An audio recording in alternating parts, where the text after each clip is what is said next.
बड़ी खुशी होती है आज की माताओं को जब बच्चा रोता है तो उसके हाथ में सीधे कार्टून लगाकर मोबाइल पकड़ा दिया जाता है। और कुछ तो माताएं गेम भी तैयार करके दे देती हैं, खेल ले बच्चे। देखिए कितना बड़ा इस गलती का परिणाम गाजियाबाद के अंदर 3 बेटियों ने किस प्रकार से अपने जीवन की लीला को समाप्त कर दिया। 12 साल, 14 साल, 16 साल की वो बच्चियां, दूसरी, चौथी और 5वीं, 6वीं में पढ़ने वाले ये बच्चे आज किस प्रकार से मानसिक रूप से टूट रहे हैं, इसकी जिम्मेदारी और गलती बच्चों की नहीं है, सभी माता पिता की है, सभी अभिभावकों की है। कोरोना काल में ये मोबाइल रूपी राक्षस घर में प्रवेश कर गया। बच्चों को शिक्षा दिलाने के लिए सबको मोबाइल लेना कंपलसरी हो गया, और कब ये मोबाइल रूपी राक्षस आपके घर को निगल रहा है ये आपको समझ नहीं आ रहा है। शाम को पिता घर से ऑफिस से लौट रहा है, कार्यालय से लौट रहा है, व्यापार से लौट रहा है, और आते ही अपनी फेसबुक आईडी पे आनंद ले रहा है।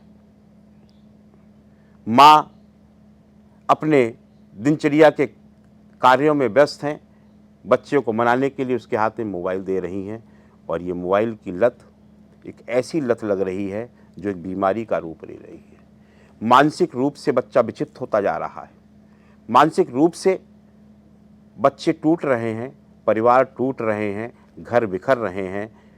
अगर ऐसा ही चलता रहा तो ये देश किस ओर जा रहा है। बच्चों से मोबाइल को दूर रखना होगा। उन 3 बच्चियों की गलती ये थी कि उनके हाथ में मोबाइल था। मोबाइल जो आज हर व्यक्ति के लिए एक बीमारी बन गया है, हर व्यक्ति के लिए एक समस्या बन गया है। ये सुविधा के लिए आया था लेकिन बन हमारी समस्या गया। हम अपने बच्चों को किस ओर लेके जा रहे हैं, हमारे बच्चे किस ओर जा रहे हैं, ये सोचने का विषय बनता है। बच्चों की मोबाइल के अंदर एक नहीं 2-2, 3-3 लॉक लगाए जाते हैं। पहला लॉक मोबाइल खोलने का है, दूसरा लॉक व्हाट्सएप खोलने का है, तीसरा लॉक गेम खेलने का खोलने का है। माता पिता को इतना ज्ञान नहीं होता लेकिन बच्चे लॉक लगाकर उसको सेव कर लेते हैं, और स्वयं भी माता पिता हर चीज़ के लिए दोषी हैं क्योंकि वो अपने बच्चे को इस काम को रोकने को तैयार नहीं है। रात को थक हार कर माँ दिनचर्या कार्य करके, पिता कार्य करके सो जाते हैं, लेकिन बच्चे अपने कमरे में क्या कर रहे हैं ये देखने के लिए माता पिता कोई भी गंभीर रूप से विचार नहीं करते। हमें अपने बच्चों का नित्य मोबाइल भी चेक करना होगा। अगर उन्हें आवश्यकता है तो उनके लिए फ़ोन ला के दिए जाएँ, अन्यथा उन्हें मोबाइल से बचा के रखने का पूरा प्रयास किया जाए।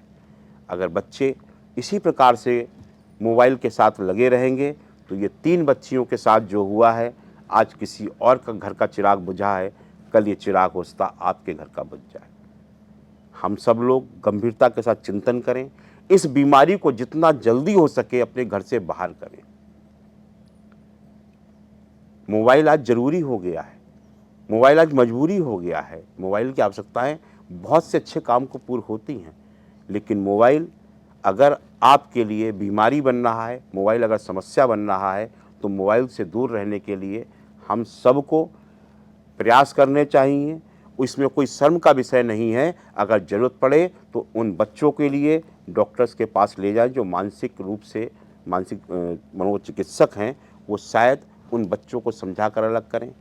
वरना ऐसे जगह जहाँ पर ऐसे विचार को समझाया जा रहा है, चाहे मठ मंदिर है, मैं तो समस्त पुजारियों से कहूँगा आपकी जिम्मेदारी शुरू हो गई है। बच्चों को मना करवाइए, जाके समझाइए, घर में पूजा करने जाएं, कुछ भी करने जाएं, बच्चों को मोबाइल से होने वाली नुकसान के विषय में बताया जाए। मोबाइल से आंखें खराब हो रही हैं, मोबाइल से मेमोरी खराब हो रही है, मोबाइल के से होने की वजह से मानसिक रूप से बच्चे विचलित होते जा रहे हैं।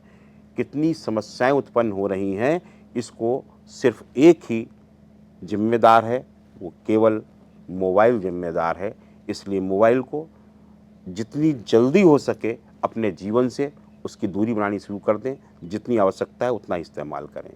जय हिंद, जय भारत, वंदे मातरम।